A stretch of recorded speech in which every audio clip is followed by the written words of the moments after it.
Segundo seminario, Política Fiscal Contracíclica para el Crecimiento Estable y Sostenido de los Países en Desarrollo, el caso de América Latina. Vamos a empezar la segunda mesa, que se llama Deuda Pública, Impuestos y Disciplina Fiscal en América Latina. En esta mesa vamos a contar con la participación de la doctora Eufemia Basilio, la doctora Teresa Santos López y la maestra Mildred Espíndola. El doctor Luis Ángel Ortiz Palacios no nos pudo acompañar, entonces vamos a empezar con la colaboración de Teresa Santos López González y Eufemia Basilio Morales. Antes de que empiecen su ponencia, voy a mencionarles algunos datos de la semblanza académica de las dos investigadoras. La doctora Teresa Santos López González es doctora en Economía por el Instituto Politécnico Nacional. Actualmente es profesora titular de la Facultad de Estudios Superiores Acatlán de la UNAM y es tutora del posgrado de Economía de la UNAM y forma parte del Sistema Nacional de Investigadores. Ha publicado numerosos capítulos en libros colectivos con temas de política monetaria, fiscal y cambiaria, deuda pública, financiamiento para el desarrollo, asimetrías económicas, financieras e institucionales en las economías de América Latina, financiamiento de las empresas, apertura comercial y restricción externa al crecimiento económico en América Latina, entre otros temas. Has asesorado un considerable número de tesis de licenciatura, maestría y doctorado de economía y ha participado como ponente y conferencista en diversos eventos académicos nacionales e internacionales.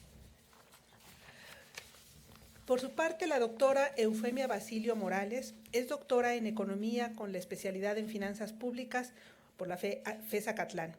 Actualmente es investigadora de tiempo completo en el Instituto de Investigaciones Económicas de la UNAM. Ha impartido clases en la FES Acatlán también y ha participado en diversos foros y seminarios sobre política fiscal. Tiene publicaciones en revistas y libros especializados en finanzas públicas y política fiscal y ha participado en diversos proyectos de investigación y en la dirección y revisión de tesis de licenciatura. Forma parte del padrón de tutores del posgrado de Economía de la UNAM y pertenece al Sistema Nacional de Investigadores Nivel 1. La ponencia que presentan las dos investigadoras se titula Política Fiscal como Instrumento de Estabilización Macroeconómica. En primer lugar, le cedo la palabra a la doctora Teresa López. Por favor. Gracias. Bueno, este trabajo es parte de un proyecto de investigación pues muy amplio que hemos venido desarrollando la doctora Eufemia y yo, como parte también de mis proyectos PAPID, y que ahora nos empatamos con su proyecto que ella abrió el año pasado y que, bueno, hemos estado colaborando acá. El objetivo de este trabajo o de estos resultados como parte de ese proyecto, sobre todo de coordinación de política fiscal, monetaria y cambiaria, es precisamente analizar bajo una perspectiva heterodoxa los efectos de la política fiscal a lo largo del ciclo económico mediante la estrategia de impulsos fiscales, ¿no? Mediante la metodología de impulsos fiscales. Para el caso de 5 países de América Latina que tienen elementos en común, que también han sido tomados en otras temáticas y que hemos continuado para reafirmar algunos elementos que se han analizado, por ejemplo, de la restricción externa al crecimiento económico. Estas economías son pues Brasil, Chile, Colombia, México y Perú.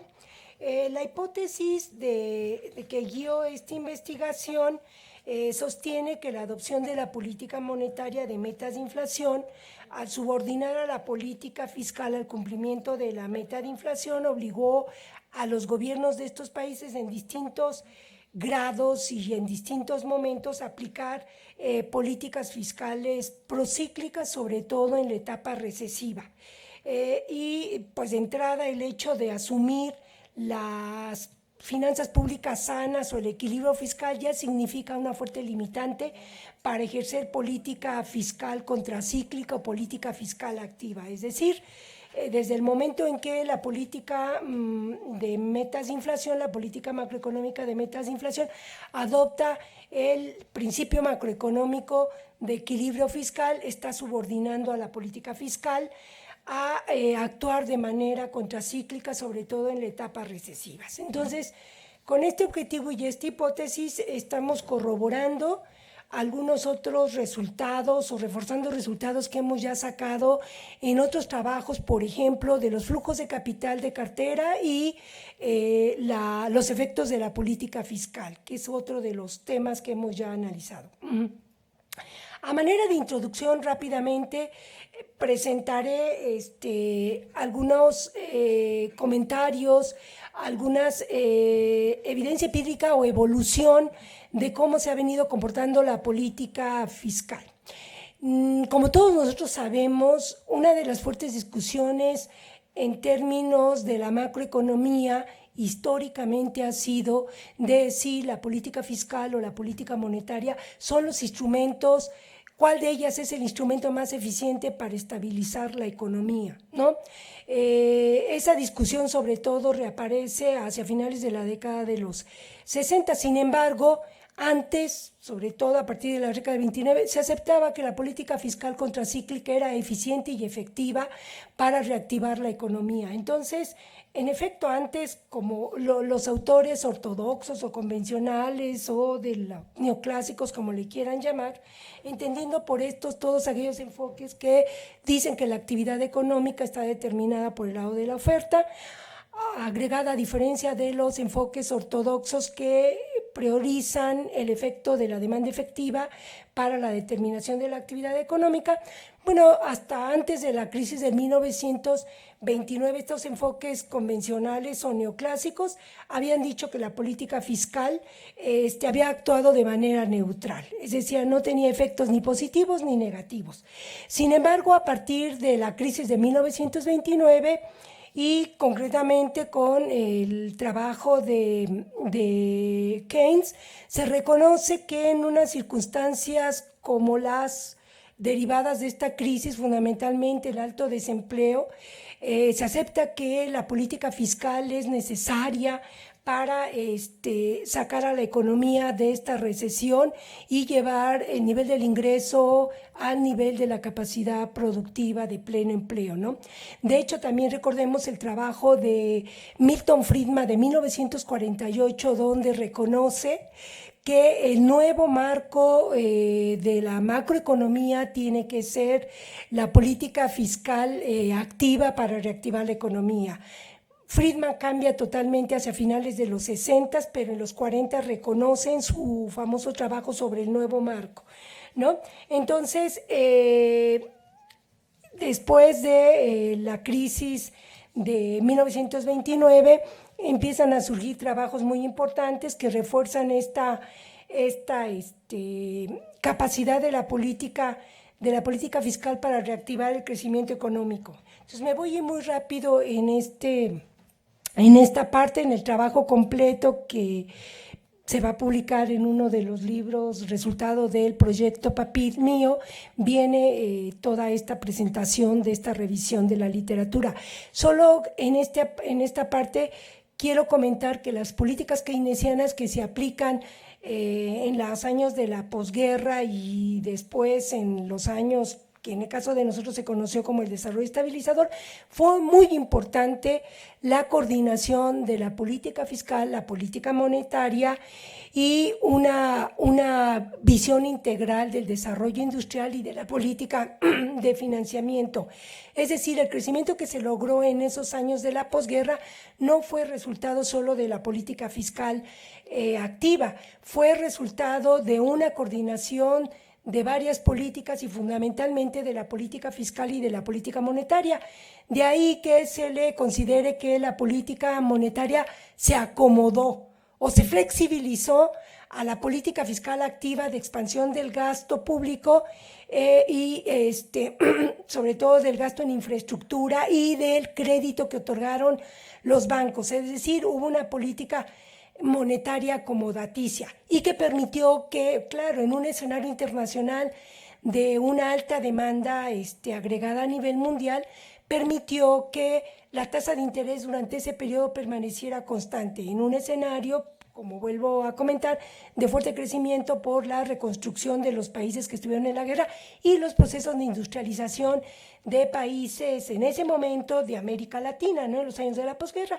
La industrialización de los países asiáticos vendría hacia la década de los 60. Entonces, digamos, con esa breve introducción de la experiencia en términos de políticas fiscales activas que fueron altamente eficaces para inducir el crecimiento económico tanto en los países industrializados como en los países en desarrollo, no debemos de perderlo de vista porque hacia finales de la década de los 60 se olvida totalmente esa capacidad que tiene la política fiscal en un contexto de coordinación con las otras políticas, ¿no? Entonces, la política fiscal por sí misma no puede conducir el crecimiento económico, estabilizar el ciclo económico, sino va acompañada de políticas, sobre todo monetaria, que se acomoden para evitar incrementos acelerados y abruptos de la tasa de interés. Bueno, en esa discusión y para demostrar, reivindicar que en este nuevo escenario sigue siendo tan importante o más importante la política fiscal activa, hicimos una revisión de la literatura y porque uno de los argumentos actualmente a partir de la década de los 90 de los enfoques convencionales es que la política fiscal activa genera desequilibrios, genera inestabilidad y los multiplicadores fiscales son nulos.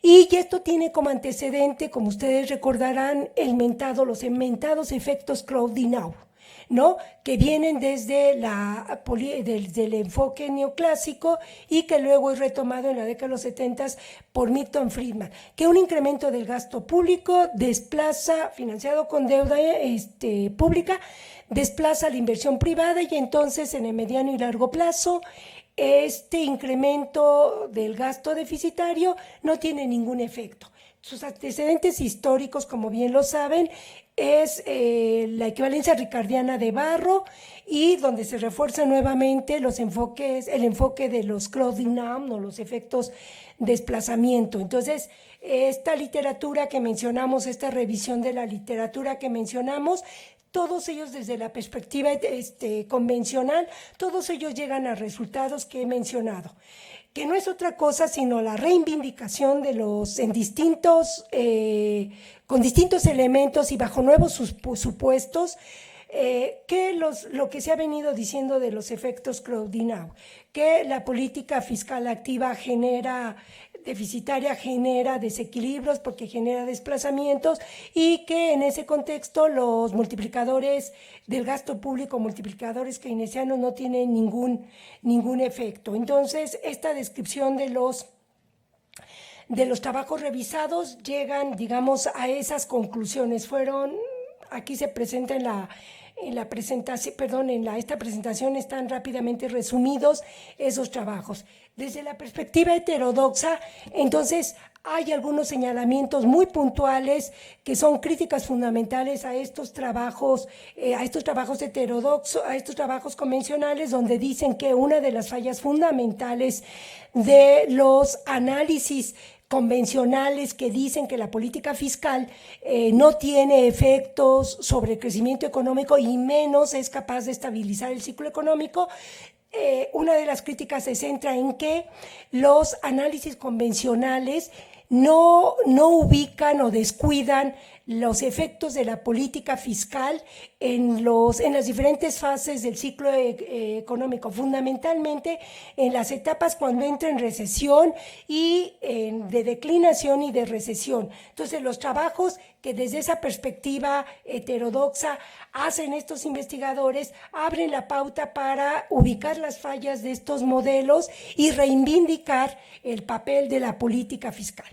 Y rápidamente, para concluir este apartado, es decir que si bien es cierto que las políticas públicas de combate a la pobreza son muy importantes, como nos lo han mostrado, también es cierto que algunos de los aspectos que nuestros ponentes anteriores comentaron, que los transferencias, subsidios, ayudas y demás a los distintos grupos sociales vulnerables, tiene efectos de muy corto plazo. Es importante decir que la política fiscal tiene efectos más macro, que no inhibe estas políticas fiscales focalizadas para los grupos vulnerables, pero mientras no haya crecimiento del producto y el empleo, cualquiera de estas políticas focalizadas, que no debemos negarlas y deben seguir existiendo, tendrán sus efectos de muy corto plazo. Entonces tenemos que mirar junto con estas políticas las ventajas y la capacidad que tiene la política fiscal. Mi compañera, la doctora Eufemia, va a mostrar evidencia empírica de los impulsos fiscales para estas cinco economías. Gracias.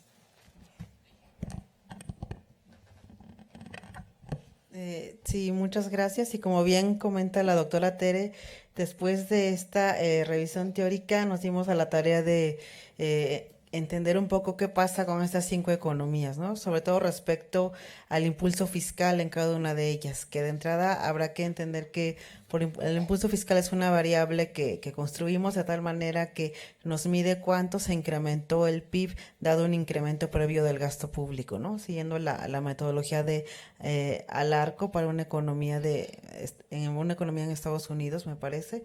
Entonces, lo quisimos hacer para estos 5 países. Obviamente sabemos que hay situaciones que difieren, aunque hay una en particular que conjunta a los 5 países, que es el modelo de metas de inflación que se ha implementado en estos 5. Entonces revisamos a nivel gráfico y con la construcción de este indicador, como les comento, el impulso fiscal, el déficit y la inflación en particular para estos países. Entonces vemos en esta primera gráfica para Brasil que la mayor parte de impulsos fiscales se dan en el 84 y 89. Después de esos años se dan, pero son de menor magnitud. El impulso fiscal es la línea azul que pueden ver ahí. Hay un impulso fiscal negativo después en 1982 de -10, y esto, bueno, es lógico dada la crisis que se vivió en toda América Latina y el marco inestable dado por la hiperinflación que se dio ligado a la crisis de la deuda externa, ¿no? Luego en el 86 hay un impulso fiscal positivo de 13.4 que nos da cuenta de que sí hubo impulsos, pero eran esporádicos, ¿no? Y de repente iban cayendo a lo largo del periodo de estudio que se analiza, que es de 1980 a 2016. Entonces, a pesar de algún modo del carácter irregular del crecimiento económico en Brasil, se intentó implementar políticas anticíclicas por primera vez en muchos años en la crisis del 2008 y 2009, porque previo a esto sí se había logrado estabilizar la economía, pero no se había incentivado el crecimiento, ¿no? Entendemos que desde los 90 se da la entrada al modelo de metas de inflación, donde se establecían como preceptos base, no tolerancia a la inflación, responsabilidad fiscal, déficit bajo y flexibilidad cambiaria, ¿no? Entonces, en este marco, los impulsos fiscales, como ven, después de esos años, después de los 90, son más pequeños y esporádicos. El control de la inflación se establece como una meta. La estabilidad y confianza institucional, por un lado, se recobra, pero no hacia el crecimiento económico, ¿no?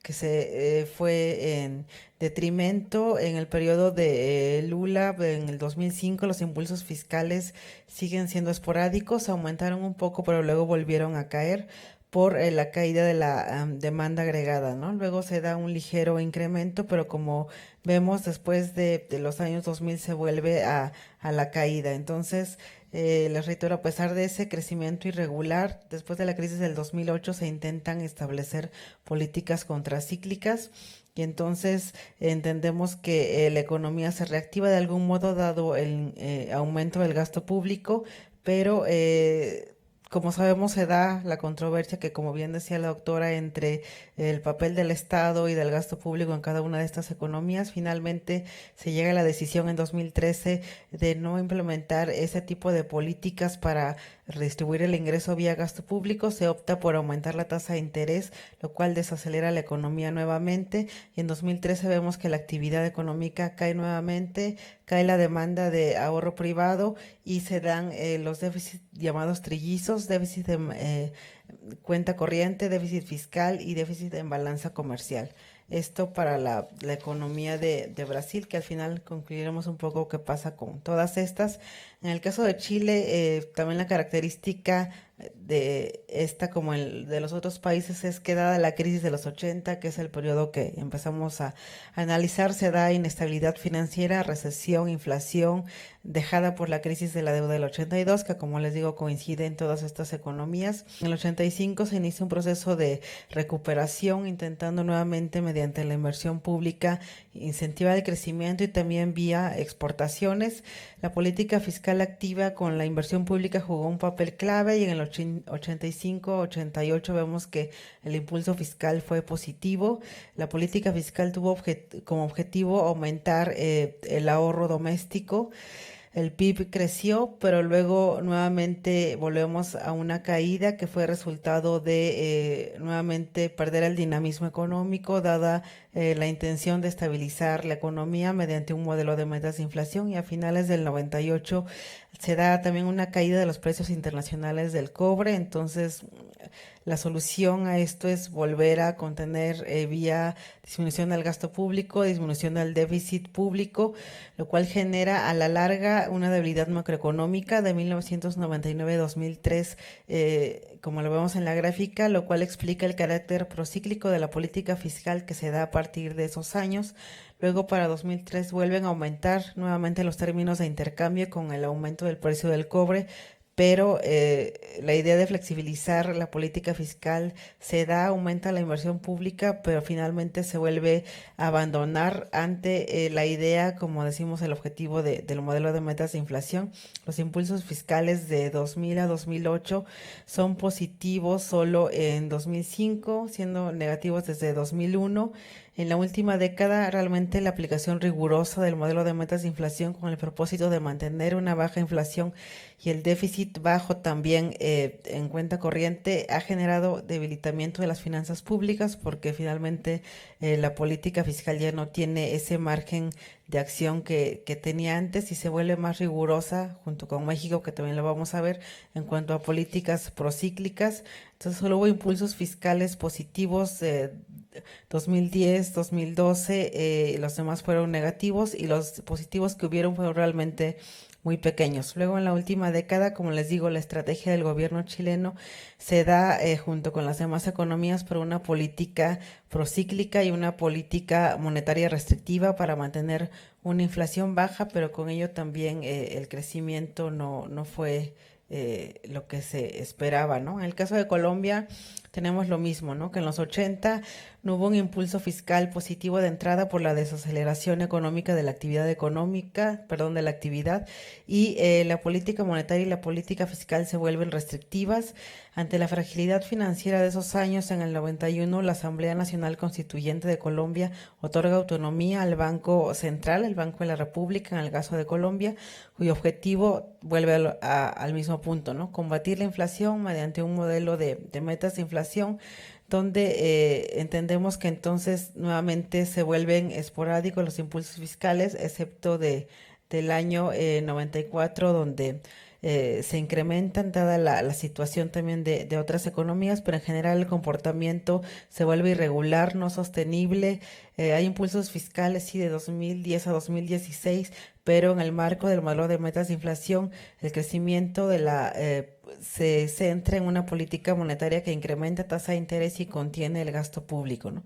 Luego podemos entender que de 2000 a 2016 realmente se subordina la política fiscal a un objetivo que es controlar la inflación, que los ciclos se vuelven, la caída de los ciclos es incluso mayor, como ven también en la línea roja, lo que les muestro, la inflación se contiene después de los 90, pero a esto se suma que, como les reitero, los ciclos se hacen más grandes y más pronunciados y genera inestabilidad política también por diversos factores. En el caso de Colombia, la variación de precios de materias primas, las secuelas de la crisis de 2008, la inestabilidad dada por el narcotráfico son factores que también han jugado en contra. En el 2010, Brasil llega a una meta de inflación del 2 al 4%. La estrategia para lograr esto se sostiene en aumentar la tasa de interés a pesar de la caída que trae consigo para la economía y el desempleo. Entonces, les reitero, son características muy similares en todas las economías con ciertas particularidades, pero en esencia el éxito del modelo de metas de inflación se ha centrado en contener y ha traído como consecuencia la disminución del empleo, ¿no? Y en un último periodo de 2010 a 2016 se ha vuelto muy irregular la cuestión tanto del ciclo como del impulso fiscal, teniendo pocos impulsos que se dan de manera esporádica, ¿no?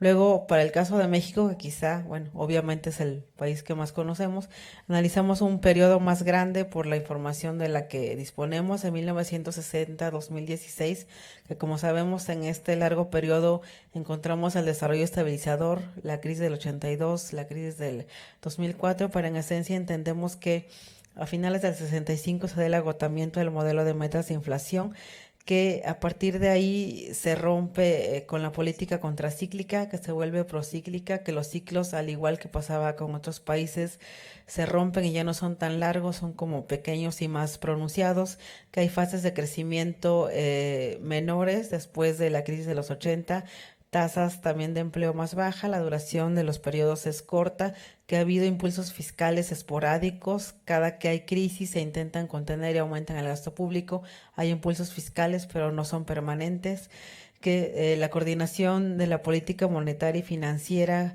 ha tenido como objetivo único, particularmente después del año 2000, contener la inflación y mantener un nivel de estabilidad relativo sin ocuparse tanto del crecimiento económico, pero sabemos que realmente la política fiscal es un poderoso instrumento y cuenta de ello da lo que ocurrió en el desarrollo estabilizador en México para incentivar la demanda agregada y el crecimiento, ¿no?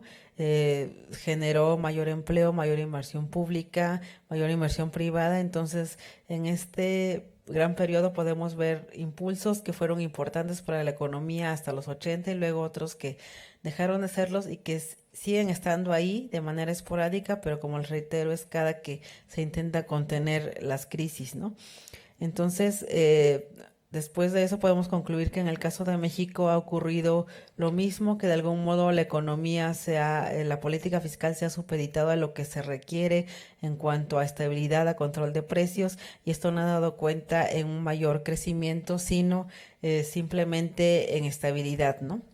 Finalmente vemos el caso de Perú, donde de manera igual a las otras economías había continuos déficits y elevados a raíz de la crisis de los 80 que se financió con recursos exteriores. Del 80 al 85 nos encontramos con que los crecientes déficits se financian con deuda externa, con unas políticas de reprogramación de la deuda externa. En el 82 nos enfrentamos a la crisis, el gobierno recurre entonces a las reservas internacionales del Banco Central y luego a la monetización del déficit, lo cual da paso a la dolarización de la economía y para contener el proceso inflacionario que realmente más bien lo aumentó, ¿no? Hay periodos de inflación muy grande, como pueden ver ese pico en los años 90 donde llegó a más del 7000%, entonces lo lógico era para ellos pensar en sí contener la inflación, pero en los 90 se generan desequilibrios, aumenta aún más la inflación, distorsiones de precios.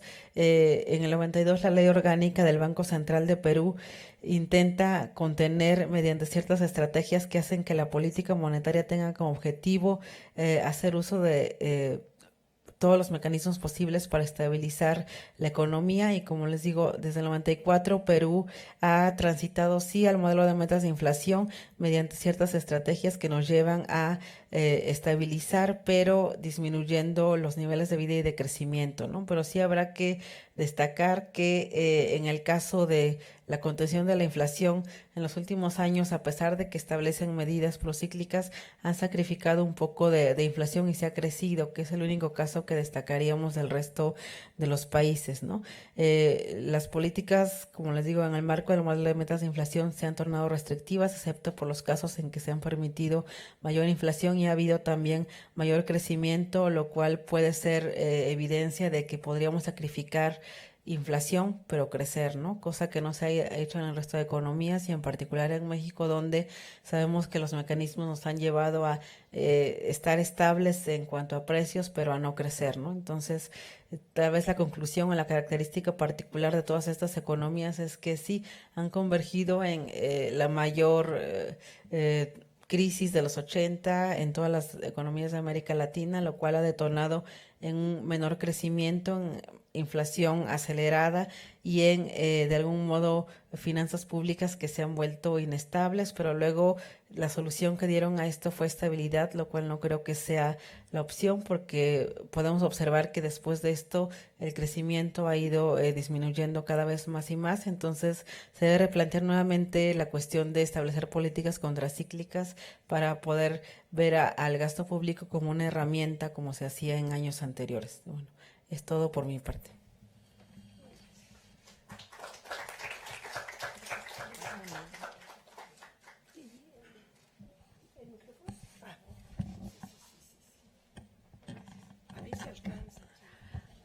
Sí, creo que sí, sí está.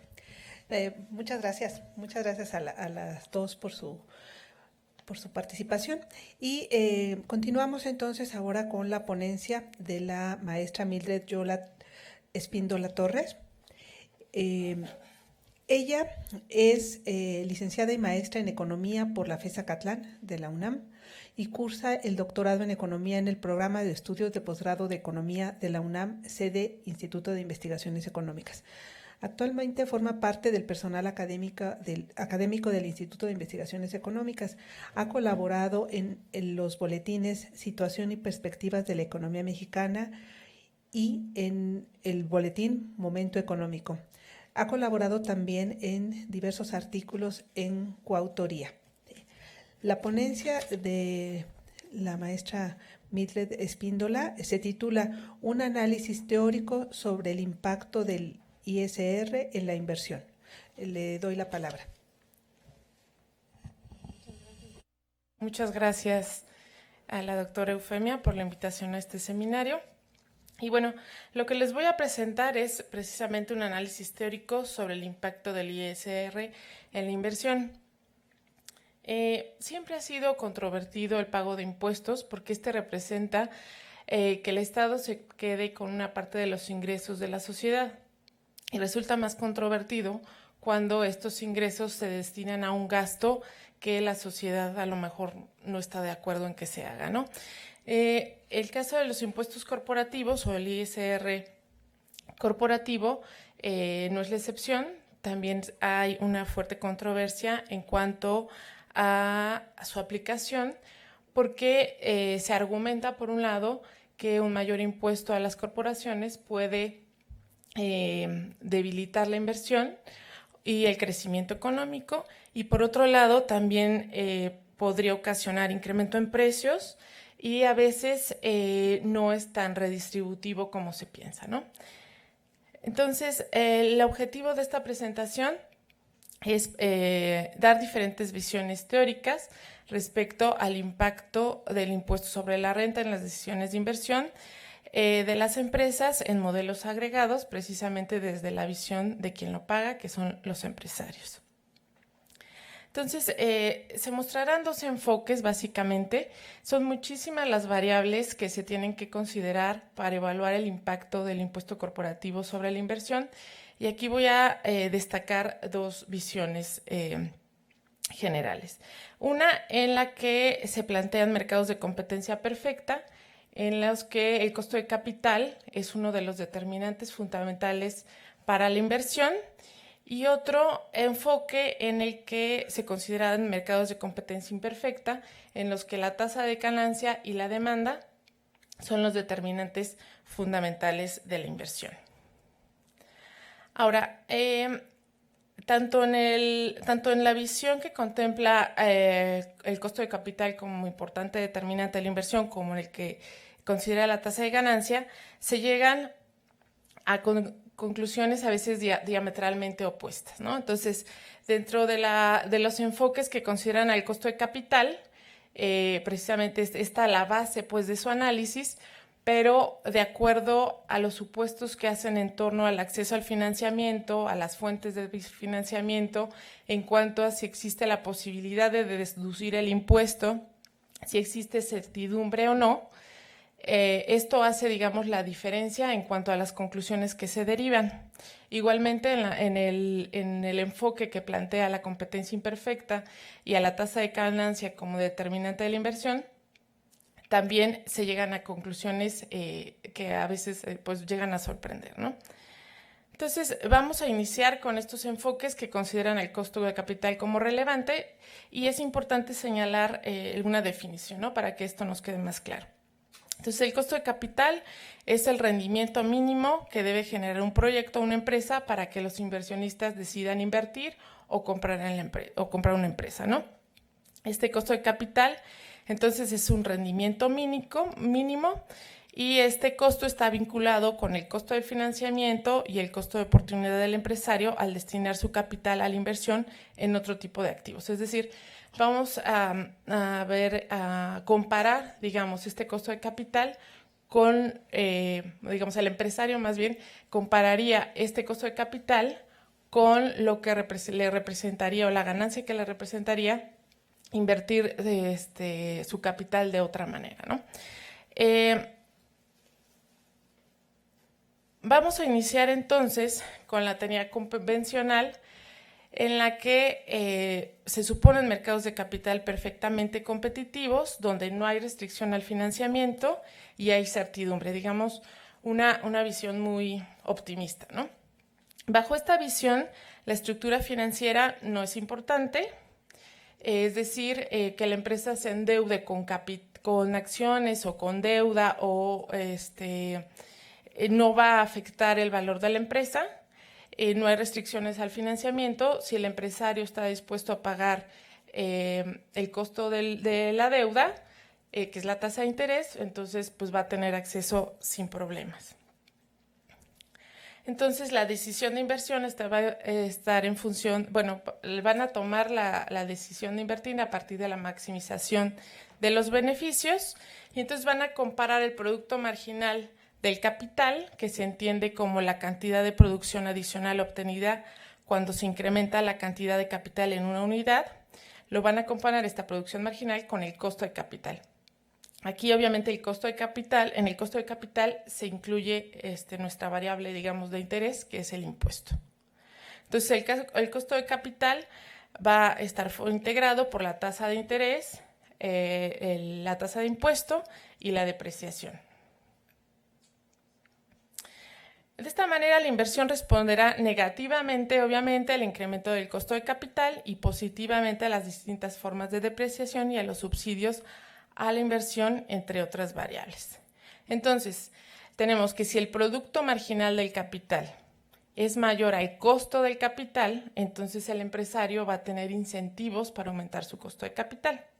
En el caso de que el costo de capital se incremente, en nuestro caso, debido a un incremento en los impuestos o a la presencia de un impuesto, entonces el empresario, y si la propensión marginal a consumir permanece constante, entonces el empresario no va a tener incentivos para aumentar su stock de capital. Entonces, en este sentido, el efecto de impuestos sobre la inversión bajo este enfoque sería negativo. Ahora, Harberger también parte de la importancia del costo de capital como determinante de la inversión. Y bueno, dice que la decisión de inversión se toma a partir de la comparación entre el rendimiento esperado de la inversión corporativa y el rendimiento que tendría el inversionista al destinar su inversión o su capital a invertir en bonos, ¿no? Entonces está o la inversión corporativa o la inversión en bonos. Entonces dice, es decir, la empresa invertirá hasta el punto en que los beneficios bueno, ahorita no tengo, digamos, la primera parte de la ecuación, los beneficios derivados de la inversión corporativa se igualen al rendimiento de la inversión en bonos. Entonces, se supone que la tasa de impuesto personal, que sería la TAUDP, sobre beneficios distribuidos es igual a la tasa de impuesto personal aplicada a la tasa de interés. Entonces, en este sentido, tendríamos lo que les acabo de comentar, que la tasa de interés de dividendos personales es igual a la de los intereses. Entonces, tendríamos esta igualdad de pi por 1 menos tau d igual a la tasa de interés, y de esta manera el costo de capital quedaría de esta manera, ¿no? Entonces, es claro, a través de esta ecuación, de esta última ecuación, que el costo de capital excederá la tasa de interés de manera significativa. En este caso, el costo de capital se ve afectado por la tributación, pero este autor dice, bueno, si en este caso, entonces la inversión corporativa no sería atractiva para los empresarios, la posibilidad de que esta inversión se haga atractiva es a través de un estímulo a la inversión a través de la reducción del impuesto. Y esta se puede dar a través de que el empresario se pueda financiar a través de deuda. ¿Y esto por qué? Porque bajo esta visión es posible deducir el costo de la deuda. Digamos que ya es un enfoque muy diferente al que vimos anteriormente, porque al plantear la deducibilidad, entonces el efecto negativo que puede tener un impuesto sobre la inversión se elimina, ¿no? Al eliminar este efecto negativo, entonces eso hace que, al contemplar la deducibilidad del impuesto, eso hace que el costo de capital se pueda reducir. Así, entonces, un proyecto que es redituable sin impuestos sigue siendo redituable a pesar de los impuestos, todo esto gracias a la posibilidad de deducirlo. De ahí que el efecto de los impuestos sobre la inversión pueda ser neutralizado gracias al supuesto de deducibilidad de la deuda.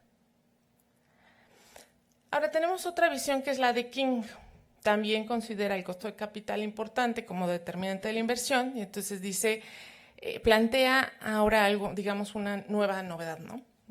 Bueno, no sé si esté bien dicho decir nueva novedad, aquí con Graciela, perdón. Bueno, entonces aquí plantea la tasa de impuestos diferenciada y financiamiento con retención de utilidades. Entonces plantea que la empresa minimiza los costos de financiarse con acciones basándose únicamente en las utilidades retenidas como la fuente marginal de financiamiento del capital. Entonces dice, bueno, la coexistencia del impuesto sobre ingreso corporativo y del impuesto personal sobre dividendo, bueno, más bien plantea la coexistencia de dos impuestos, ¿no? Uno, que es el impuesto sobre el ingreso corporativo y de impuestos personales sobre dividendos y ganancias de capital. Entonces hace una diferenciación. Dice, la tasa de impuestos sobre dividendos es mayor que la tasa de ganancia de capital. Entonces, ¿en esto qué va a favorecer, digamos?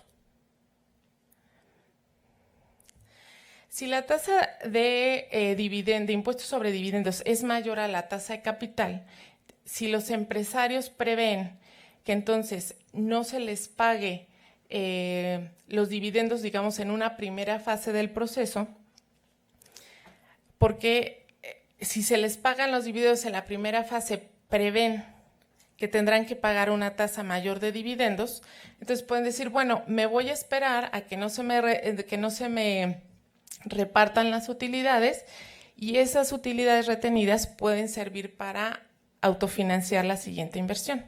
Entonces el empresario va a decir, bueno, está bien, no me repartas ahorita las utilidades, al fin yo me espero que en el futuro puedo obtener ganancias de capital mayores, derivado de que también la tasa sobre ganancias de capital es menor. Entonces así los accionistas estarán dispuestos a que las empresas aumenten la cantidad de ganancias retenidas a expensas del pago de dividendos que de otra manera recibirían y destinarlas al financiamiento de la inversión, es lo que les acabo de decir, ¿no? Si consideran que la tasa de inversión es lo suficientemente alta como para generar dividendos futuros superiores a los ingresos por intereses que hubieran ganado de haber recibido de los dividendos retenidos e invertirlos en bonos. Es decir, el empresario puede decir, bueno, ahorita no me den las utilidades, esas utilidades las hubiera podido invertir en bonos pero bueno, no me las des, las reinvierto para el siguiente periodo y sé que puedo obtener una ganancia mayor que si esa utilidad recibida hoy la invirtiera en bonos. Entonces, bajo esta visión, el financiamiento con retención de utilidades resulta más barato y redituable. Entonces, de esta manera, al no repartir los dividendos, los accionistas se libran de pagar impuestos más altos por recibir dividendos y en cambio podrían recibir en un futuro ganancias de capital ligeramente gravadas sobre las acciones.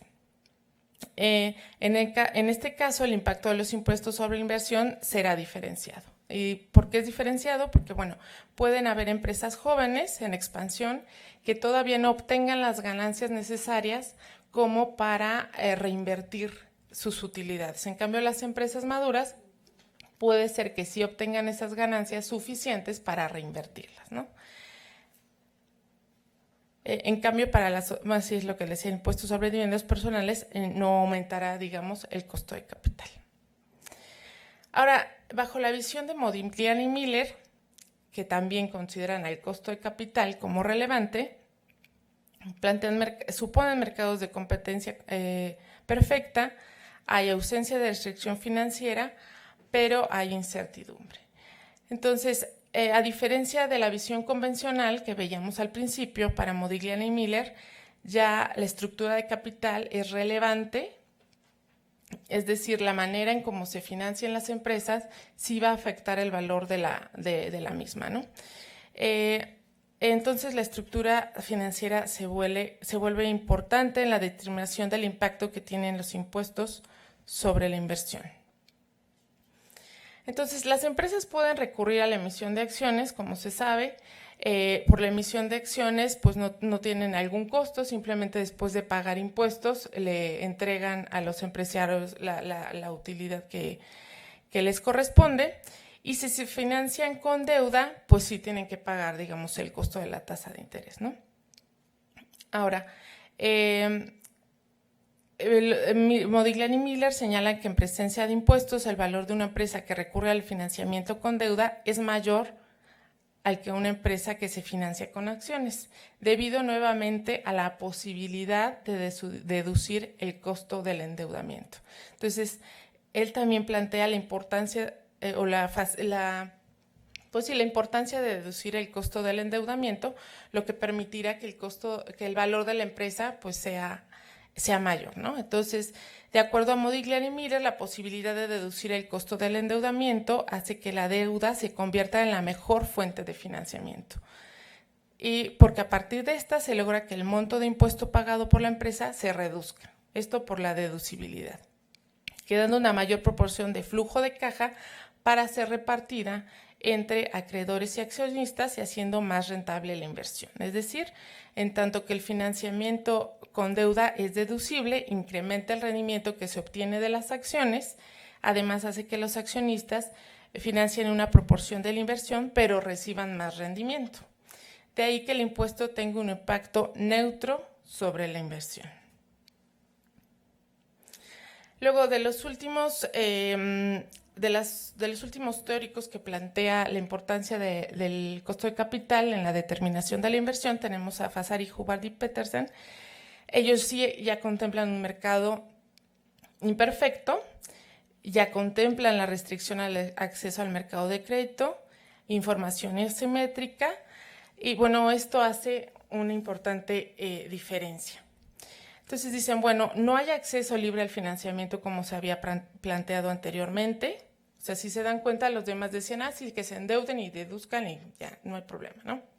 Bueno, algunos de estos. Entonces, bajo esta visión del modelo Fasari, Hubbard y Petersen, la estructura financiera de la empresa es importante porque de esta depende su acceso al financiamiento y su costo. ¿Por qué? Porque suponen restricción al financiamiento. Entonces, para estos autores, la restricción financiera hace que la política de dividendos se vuelva importante porque esta depende el tener recursos para financiar las inversiones rentables en caso de que no puedan tener acceso al financiamiento. Es decir, la presencia de asimetría y restricción financiera e impuestos hace que pierdan la oportunidad de compensar la fluctuación en el flujo de caja por medio de la emisión de nueva deuda o capital para mantener sus planes óptimos de acumulación de capital. Es decir, al no tener libre acceso al endeudamiento, entonces las empresas tienen que cuidar sus flujos de efectivo para poder financiar las inversiones que les interesa hacer, ¿no? Entonces, en este caso, los impuestos tendrían un efecto negativo sobre la inversión. Ahora, ya muy rápido, vamos con la otra parte, con la otra visión, ¿no? Que es la que contempla mercados de competencia imperfecta, en los que la tasa de ganancia y la demanda son los determinantes de la inversión. Aquí es diametralmente opuesto porque el costo de capital no tiene influencia y consideran que hay mercados o hay empresas que ejercen poder de mercado porque tienen la posibilidad de tener patentes, derechos, rendimientos crecientes de escala y diferenciación del producto. Entonces, en este caso, pueden fijar precios y a través de la fijación de precios ellos pueden digamos, mover la tasa de ganancia que ellos requieren y modificar así los precios, ¿no? Porque tienen esta facilidad. Bueno, ya me voy a ir más rápido. Entonces, las decisiones de invertir bajo estos enfoques dependen de la utilidad esperada, que esta depende de las ventas y del nivel de corriente de utilización de la capacidad, que determina si dichas ventas pueden satisfacer la capacidad productiva y existente y el margen de ganancia esperado. Entonces, aquí planteo rápidamente nada más dos teóricos, que es Kalecki y Kaldor. Entonces, desde la visión de Kalecki, el impuesto al ingreso y al capital, tiene un documento que plantea el impuesto al ingreso y al capital y el incremento de las ganancias brutas.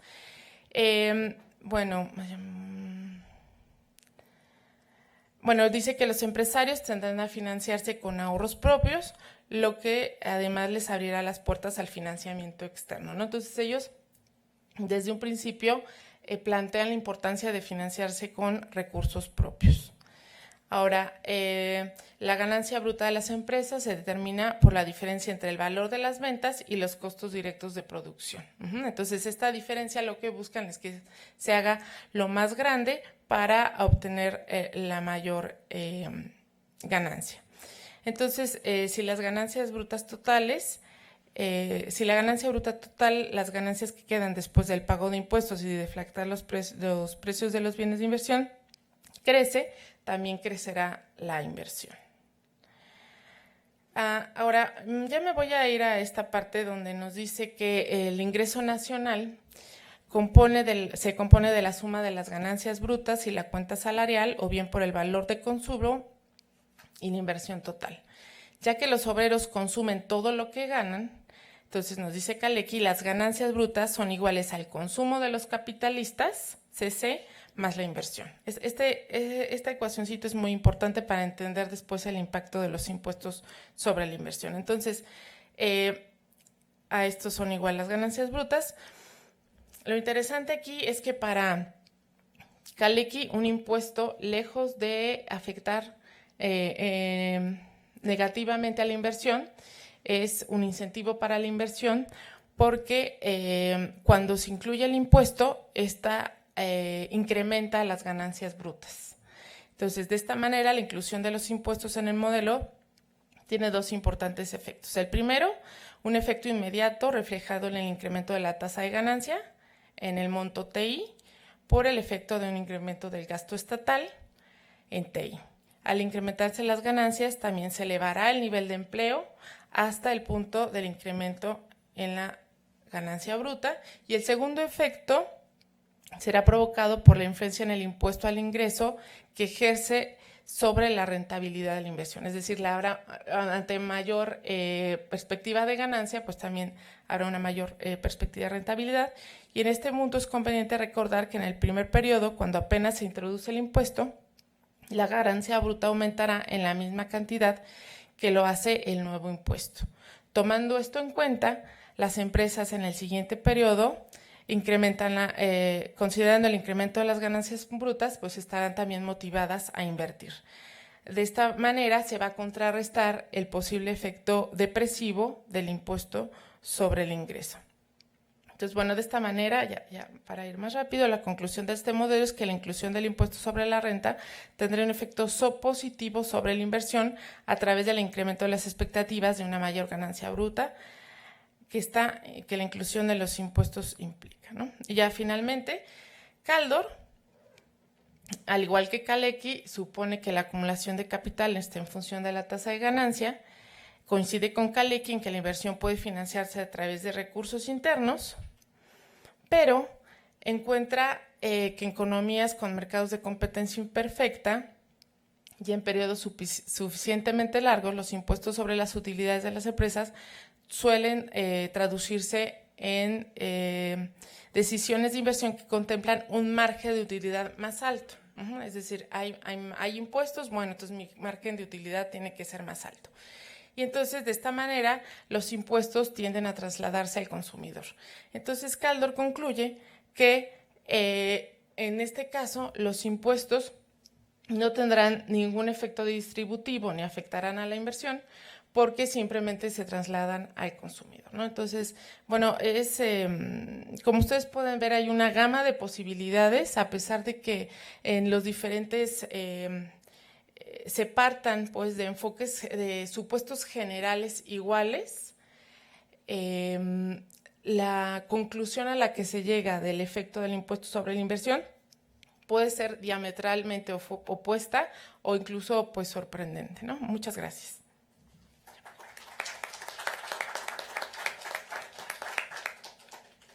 Muchas gracias, Miguel. Pues nos quedan minutos para preguntas.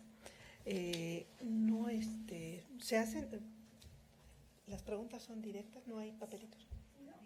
Sí, serían directas. El micrófono, ¿quién lleva el micrófono? A ver, entonces tenemos. Bueno, yo hablo un poquito fuerte, no hay problema. Creo que el salón. Ahí vienen. Escucharlo. Sí, ahí vienen ya. Okay. Bueno, primero, bueno, yo creo que es un estudio muy interesante, sobre todo este último que se escuche completo porque estaba en otras actividades, pero me parece muy interesante porque siempre se pregunta uno, bueno, ¿por qué? ¿Por qué no crecemos? Sobre todo yo lo asocio al crecimiento, ¿no? Porque de eso depende, ¿no? Mucho de la inversión. Y la inversión, aquí yo creo que lo que está planteando el modelo, pues, ¿de qué depende la inversión? Y depende de muchas más aquellas cosas que no son solamente las utilidades o las ganancias que obtienen los empresarios. Y yo quería preguntar, ¿qué tanto este modelo se apega a las características de México o qué propondría Mildred, qué modelo seguir, ¿no? Porque yo creo que no hay modelos puros, bueno, pero ¿cuál sería, digamos, el más idóneo precisamente para contribuir al crecimiento de México, tomando en cuenta de que en efecto no tenemos competencia imperfecta, realmente estamos en un modelo de competencia monopólica y monopsónica? Gracias.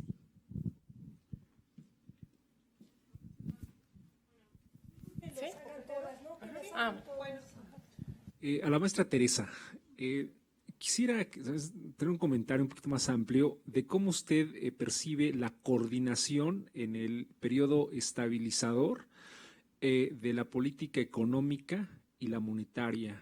Y a la maestra Mildred, este modelo que nos propone me hizo clic del lado del sector de la energía eléctrica, que este tipo de exención del ISR lo están haciendo, por ejemplo, para la adquisición de paneles solares y de infraestructura eléctrica. ¿En qué otros sectores podría aplicar?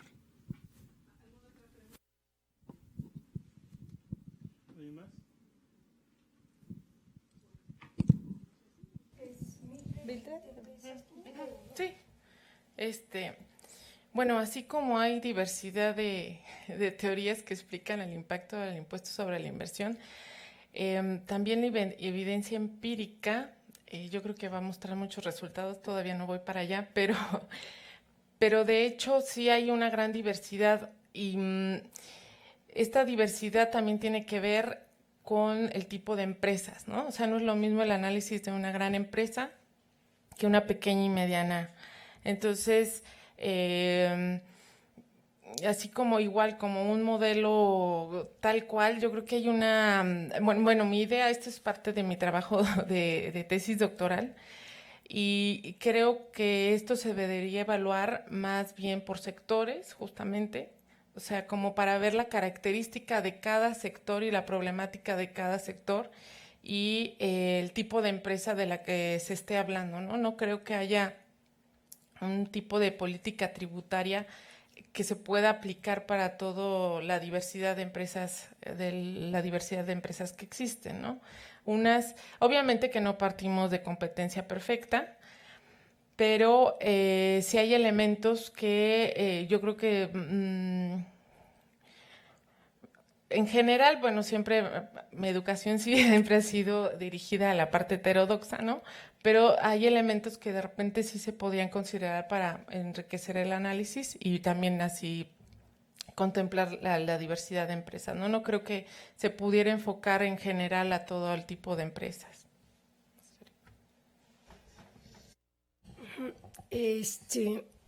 Creo que, bueno, en el trabajo completo queda muy bien expuesto que finalmente es una muy buena pregunta, porque esa es la discusión.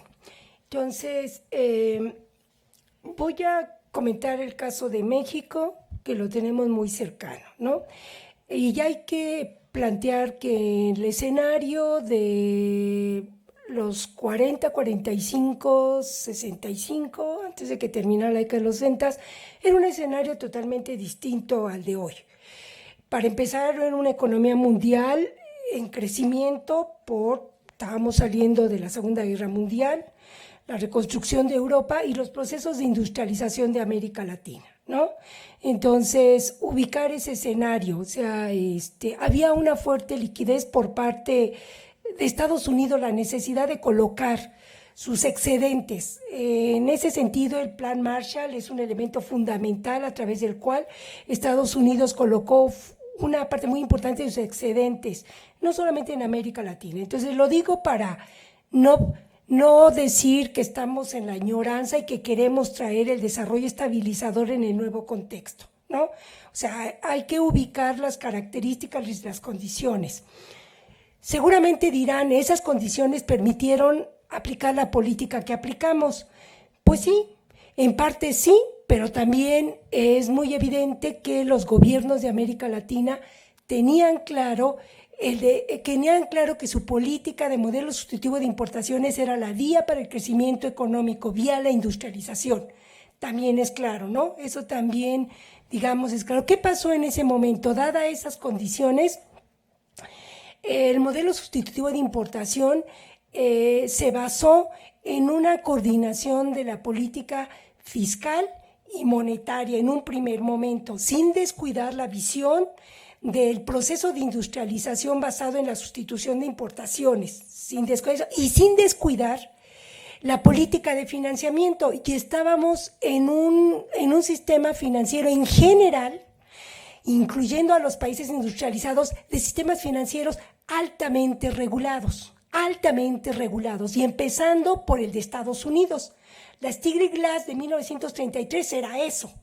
O sea, permitió el financiamiento de la actividad productiva, ¿no? Entonces, bajo esas condiciones, este proceso se dio. ¿Qué es lo que pasó? El trabajo de Milton Friedman con Anna Swartz de 1963-65, que él, según esto, hacia finales de los 60, quería demostrar que la oferta monetaria era exógena y que el Banco Central, la Reserva Federal, tenía la capacidad de controlar la liquidez. Y entonces hace todo un modelo econométrico donde, según él, demuestra que el Banco Central tuvo la capacidad de controlar la oferta monetaria. Lo que Caldo le dice a Milton Friedman, no. Lo que pasa es que la relación de causalidad va de la demanda de dinero a la oferta. Es decir, hubo crédito, hubo gasto público deficitario, estamos hablando de Estados Unidos.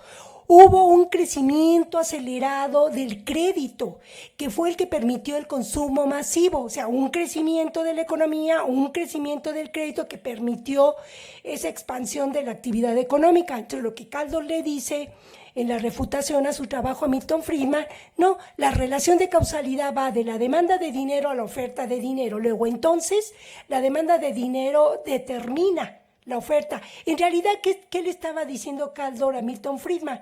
El Banco Central se acomodó, es decir, la reserva se acomodó, generó y permitió el crecimiento de la base monetaria para evitar que la tasa de interés se mantuviera, claro, estable o evitar su crecimiento. Ese es el principio básico de la coordinación, ¿no? Entonces, eso pasó en cierta medida en el desarrollo estabilizador. El Banco Central, el Banco de México, surge en 1925 y también es un sistema altamente regulado.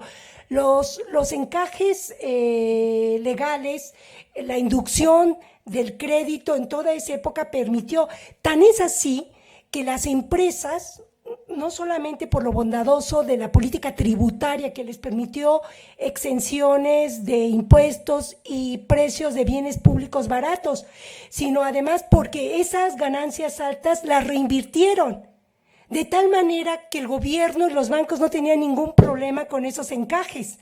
O sea, hubo una coordinación. Bueno, ¿qué pasa a partir de la década de los 90? Con la autonomía del Banco Central y adoptando como meta prioritaria, objetivo prioritario, la inflación baja, le pones a la política fiscal el principio macroeconómico o la llave de bajo déficit público. Y entonces estableces 2002 que la meta de inflación no puede ser más del 3 más menos 1%. Entonces estás condenando a la política fiscal. ¿Y qué es lo que pasa? Que bueno, no hay crecimiento, la base tributaria se contrae y tienes unas finanzas públicas debilitadas con un bajo déficit, pero resultado del bajo crecimiento. Entonces estás en un círculo vicioso. Claro, entonces por eso, ¿por qué hacemos el trabajo para estas 5 economías? Porque las 5 adoptan las metas de inflación, las 5 dan con diferentes características la autonomía del Banco Central. Por ejemplo, Brasil hoy en día no tiene la autonomía, pero es como si la tuviera, porque finalmente impone la meta. Alguien me dirá, ¿y por qué metes a Perú? Porque Perú es una economía chica, pero es una economía altamente dolarizada y esa economía no puede mantener tipo de la apreciación del tipo de cambio real muy alta, porque cuando lo devalúe, pues va a tener un problema de un incremento de su deuda. Ahora en este trabajo no lo metimos, pero todas han tenido como objetivo fundamental el control de la inflación. Y entonces, ¿qué es lo que tenemos hoy? Tenemos estabilidad monetaria con bajo crecimiento. ¿Qué teníamos en el modelo sustitutivo de importaciones? Crecimiento o estabilidad monetaria y bajo déficit como resultado del crecimiento económico. Entonces hay crecimiento, no estoy diciendo que resolver el problema de la fuerte concentración, pero sí una mejor distribución. Los incrementos salariales se dieron hasta Luis Echeverría. Después de ahí vino la declive de los salarios reales y vino una mayor concentración de la riqueza y esta situación se hizo más perversa en la década de los 90 y México es el alumno más disciplinado en términos de la adopción de políticas de metas de inflación. Entonces la pregunta que puede parecer un poco mala es, ¿de qué nos sirve estabilidad monetaria y bajo déficit con bajo crecimiento y alto desempleo? Ahora, otra cosa, yo no estoy diciendo que crezcamos a tasas de inflación altas. Lo que estoy diciendo, como diría Valernes, con unas finanzas públicas funcionales y el déficit es resultado del crecimiento económico. Estabilizar los precios primero y luego querer crecer significa pues las recetas neoclásicas. Primero contrae el gasto público, eleva impuestos o contrae, lo que estás haciendo es una economía en mayor recesión. Entonces haces el ciclo más recesivo, más prolongada la fase recesiva y entonces, como diría Keynes, se pierden activos fijos, pero como dijeron nuestros compañeros de la mesa anterior, también el activo humano se pierde, porque se pierden las capacidades de los trabajadores que no están empleados, se pierden esas habilidades, sea, a lo que diría Keynes en los 30, ahora nosotros decimos, una tasa de desempleo también desvaloriza el capital humano, porque no está empleado. Puede tener alta formación, pero no está empleado. Entonces, la idea es que mientras no haya una política fiscal o una política monetaria coordinada con la política fiscal, pues no va a haber crecimiento económico. Concretamente, Aresti y Sawyer dicen, si hay gasto público, pero el Banco Central, en su lógica de ejercer su autonomía y no dejar que la inflación suba, y entonces sube la tasa de interés, pues de nada sirve expansión del gasto público porque contraes con una tasa de interés, elevas el costo del financiamiento. Y la pregunta es, ¿quién provocó la inflación? ¿La política fiscal per se o la política monetaria cuyo Banco Central ejerce como único objetivo el control de la inflación? Pues el Banco Central la provocó, ¿no? Al no acompañar a este incremento, a eso nos referimos en coordinación de las políticas.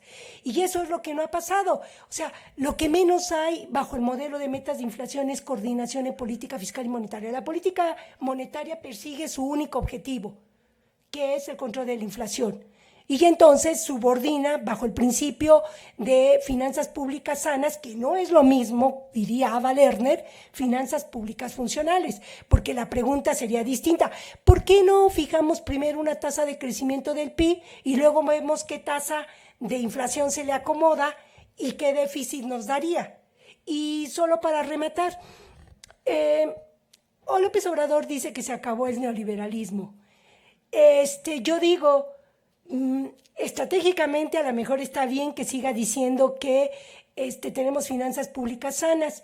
Quiero saber qué cosa es sana, qué es finanzas públicas sanas. Quiero saber también qué significa una tasa de inflación baja. Políticamente puede estar bien para este primer año y para el otro, y también una reforma tributaria, porque yo todavía no estoy muy convencida de que los impuestos afecten la inversión, porque es uno de los factores, pero no son los determinantes. Un determinante importante de la inversión es la demanda efectiva, y para que haya demanda efectiva tiene que haber empleo, para que haya empleo tiene que haber crecimiento económico. Entonces, yo insisto, las políticas macroeconómicas son importantes y también quiero ver qué va a pasar con una reforma fiscal, porque hay otros sectores que se nos ha puesto un impuesto, los flujos, los ingresos financieros, los ingresos de los activos financieros. Entonces, sin hacer tanto aspaviento en términos de la reforma fiscal, hay de dónde cortar a los flujos financieros especulativos, ¿no? Y sigo pensando a la calequiana, a la caldoriana, a la keynesiana, de que la demanda efectiva es fundamental.